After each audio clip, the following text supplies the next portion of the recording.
बिस्मिल्लाहिर्रहमानिर्रहीम। अस्सलाम वालेकुम व्यूअर्स, कैसे हैं आप सब। आज हम बना रहे हैं मज़ेदार ग्रिल्ड फ़िश। तैयारी का वक्त 15 मिनट, पकाने का टाइम 25 मिनट। अफराद के लिए 4 अज्जा फ़िले, 2 अदद सोया सॉस, 2 खाने के चम्मच सफ़ेद सिरका, 2 खाने के चम्मच मस्टर्ड पाउडर, 1 चाय का चम्मच लीमू, 2 अदद नमक हस्ब ज़ायक़ा, कुटी काली मिर्च 1 चाय का चम्मच, चाट मसाला थोड़ा सा, तेल 2 से 3 खाने के चम्मच।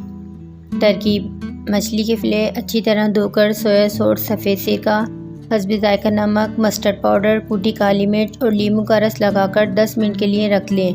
अब ग्रिल गरम करके ज़रा सा तेल लगाएं और फ़िले को ग्रिल करके दोनों तरफ से सेक लें। आखिर में इन्हें उतार कर थोड़ा सा चाट मसाला छिड़ककर ब्राउन ब्रेड के साथ सर्व करें।